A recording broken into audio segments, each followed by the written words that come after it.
पंढरीनाथ भगवान की माऊली ज्ञानेश्वर महाराज की जगद्गुरु तुकाराम महाराज की संत शिरोमणी नामदेव महाराज की दत्तात्रेय भगवान की कीर्तन माझ्याकडे आणि जय तुमच्याकडे.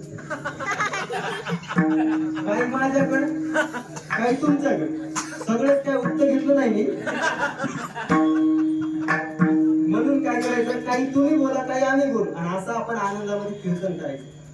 आजचा अभंग जगद्गुरु तुकोबारायांचा आहे आणि या अभंगातून जगद्गुरु तुकोबाराय नामाचं महात्म्य आपल्याला सांगतात. सत्य साच खरे तीनदा सांगितलं तुकोबारायांना. सत्य साच खरे एकच शब्द, एकाच अर्थाचा शब्द तीनदा उच्चारलाय. सत्य म्हणजे खरंच, साच म्हणजे खरंच, खरं म्हणजे खरंच आणि नाम विठोबाचे.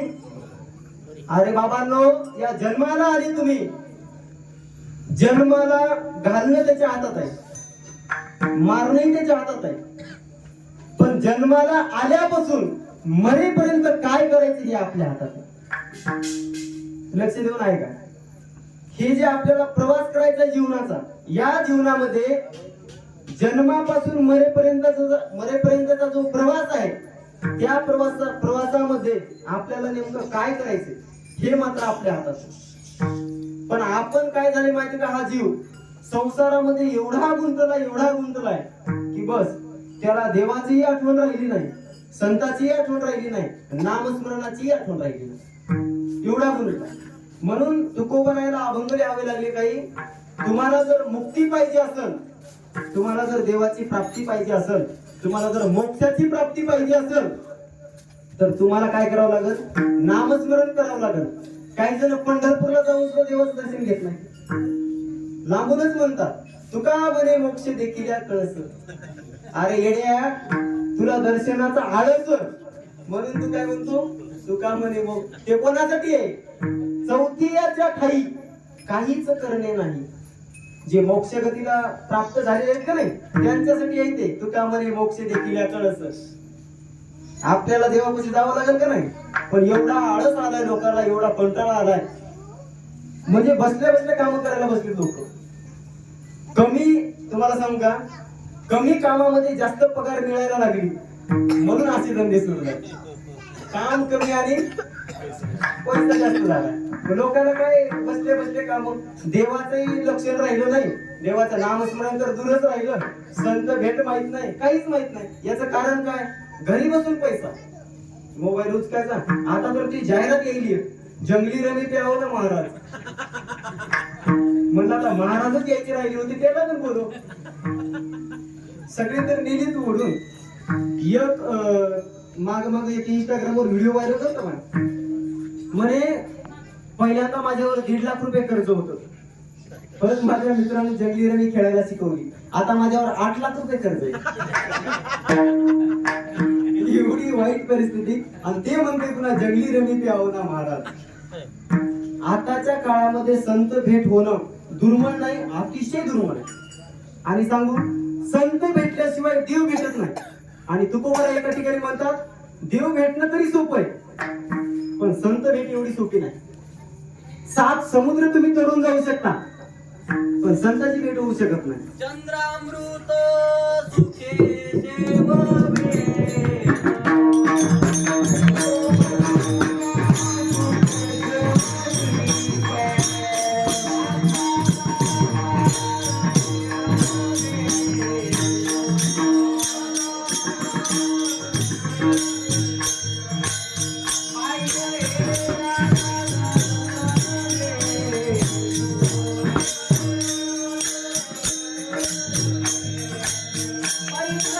Bye.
काही तुम्हाला पाठ असतील, काही मला असतील, काही त्यांना असतील.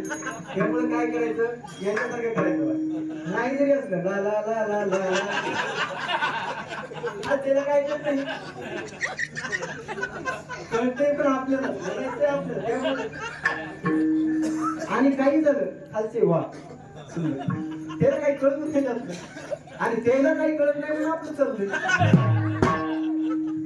असं झालंय ते. साधूची भेट अतिशय दुर्मिळ आहे. जे का रंजले गांजले त्याची म्हणे जो आपुले, तोची साधू ओळखावा आणि देव तेची जाणावा. पहिल्यांदा संताची भेट व्हावी लागते आणि मग देवाची भेट होत असते.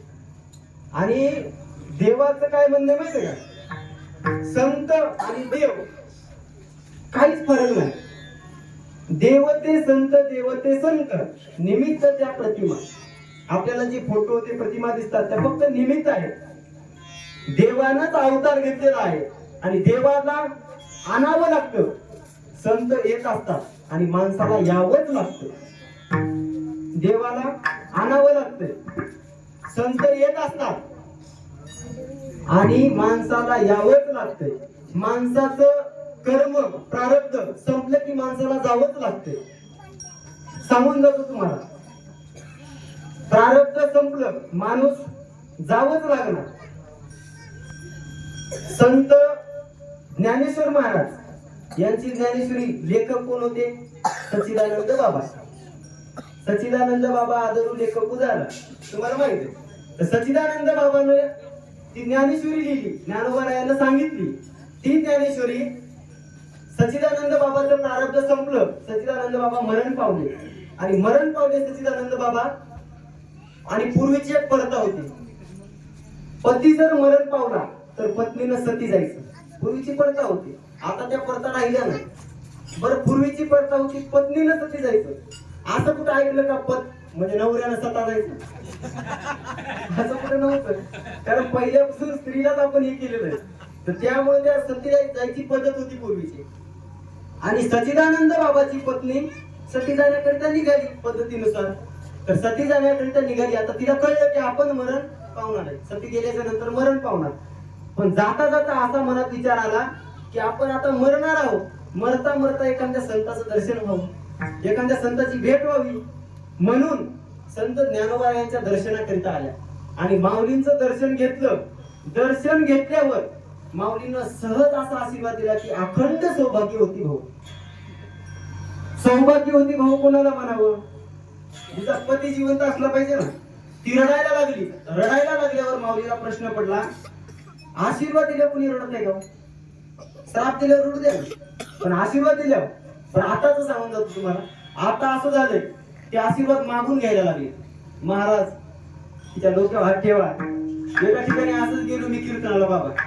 कीर्तनाला गेलो तर लय नमुने भेटतात, लय एका चढ एक पहायचं कामच नाही. गेलो आणि कीर्तन झालं, खुर्ची दिली, बसलो खुर्चीवर. एक माणूस तिच्या मुलाला घेऊन आला. मुलगा होता 35 वर्षाचा, लहान छोटा मुलगा होता 35 वर्षाचा. आणि त्या मुलाला घेऊन आला ते माणूस माझ्याजवळ आणि म्हणला, महाराज हिच्या डोक्यावर हात ठेवा. आता आशीर्वाद ही गोष्ट मागून घ्यायची आहे का? डोक्यावर हात ठेवा मला. म्हणलं मी काय कारण आहे? मला याचं लग्न जुळलं ना. लग्न जुळलं ना म्हणलं. 35 वर्षाचंच आहे, अजून लहानच आहे, पण लग्न जुळलं ना म्हणला. मी म्हणलं अजून महाराजाचं जुळलं नाही, अजून बाबाच मोकळा आहे. म्हणजे आशीर्वाद ही गोष्ट मागून घ्यायची नाही. पण आशीर्वाद दिलाय तरी पण सच्चिदानंद तुम्ही कुठं जायचं नाही, मी बरोबर मुद्दे येणार. सच्चिदानंद बाबाची पत्नी आशीर्वाद दिल्याच्या नंतर रडत होती. माऊलीला प्रश्न पडला, का रडते? उठून उभं केलं. बाई तुला आशीर्वाद दिलाय, रडण्याचं कारण काय?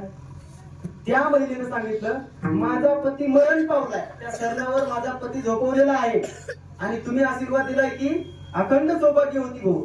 माझा पती मरण पावलाय, याचं मला जेवढं दुःख नाही त्यापेक्षा जास्त दुःख आज याचं होतं की आज संतांचे वाक्य खोटे ठरतात. याचं दुःख मला जास्त होते. पण माऊलीनं उत्तर दिलेलं नीट आहे का? अरे जरी मी बोललो असतो तर बोलविता धनी वेगळाच. माझ्या जरी मुखातून ते शब्द बाहेर पडले असतील तर बोलविणारा कोण आहे? म्या बोलविता विदू बोले, म्या चालविता सूर्य चाले, म्या हलविता प्राणू हाले, झाले हे शरीर कोणाचे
कोण बोलविते हरिविनो, ज्याच्या सत्तेने शरीर चालते, ज्याच्या सत्तेने मी बोललो, बोलविता धनी वेगळाचे, ज्यानं बोलवले ते पाहून घे.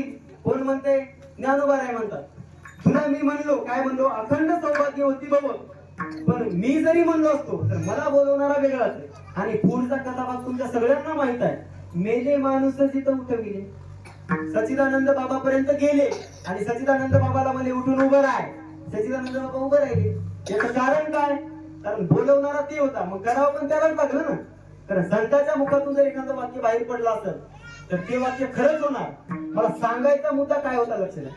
सच्चिदानंद बाबा मरण पावले, सच्चिदानंद बाबा प्रारब्ध संपलं, पण साधूची भेट झाली, संतांची भेट झाली, प्रारब्धच बदलून गेलं, प्रारब्ध बदलून गेलं.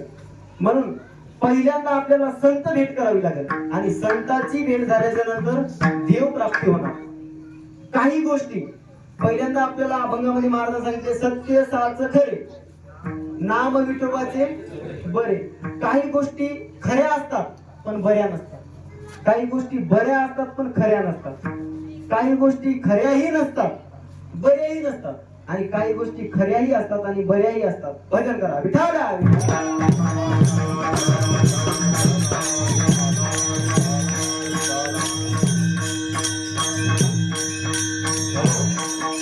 काही गोष्टी खऱ्या असतात पण बऱ्या नसतात. सांगू तुम्हाला,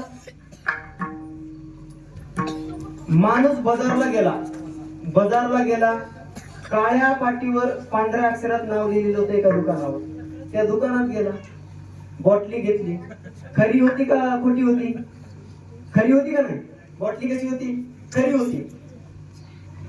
ती गटागटा पेला आणि मोरीत पडला. उचलायला त्याला उपसायला 5 जण गेले गावातून. काय करत? गोष्ट खरी आहे पण बरी आहे का? खरी आहे पण बरी नाही. मुद्दा नंबर 2, गोष्ट बरी आहे पण खरी नाही. बऱ्याच गोष्टी येतात, बऱ्या असतात, आपल्याला चांगलं वाटते.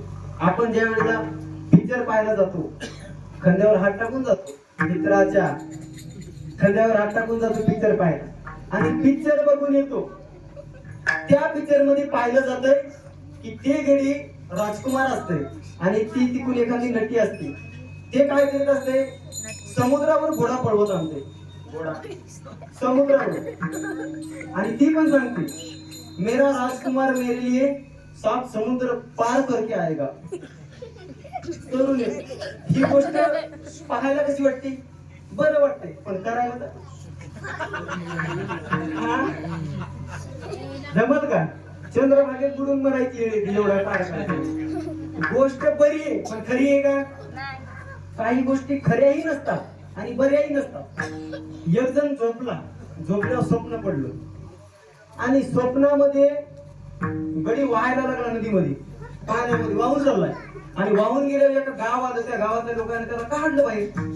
आणि काढल्यावर त्या गावाची अशी प्रथा होती की जे या नदीमध्ये वाहून येईल त्याला राजा बनवायचा आमच्या नगरीचा. आनंद झाला, घडी राजा झाला झोपीत. कुठं झोपीत राजा झाला. आणि राजा झाल्यावर आनंद, 4-5 महाराण्या राजा आनंद, नातू पंतू झाले, मोठा झाला, म्हातारा झाला. परत त्याच नदीत दुसरा एक माणूस वाहत यायला लागला.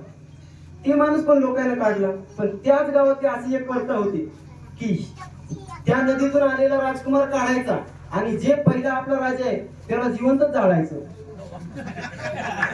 आता काय करा, आता पुन्हा पंचायत झाली ना. एक जण झोपला आणि झोपीमध्ये गाडी घेतली, गाड्या नवीन गाडी RX 100 कुरकुर वाजवायला लागला झोपीमध्ये, भरभर वाजवायला लागला. सुरू झाली, बाजूला गेला, कॉलेजवर गेला, कॉलेजून आल्यावर सगळ्यांना दाखवायला लागला गाडी घेतली. एक जणाला मागून बसवलं आणि त्या गाडीला काय बटन स्टार्ट नसतं, किक मारायला लागला जोरजोरात. एक जण म्हणला, ए उठ, काय झालं? अरे लाथा घालून मग धोतर फाडलं, झोपीच म्हणजे गोष्ट खरीही नाही आणि बरीही नाही.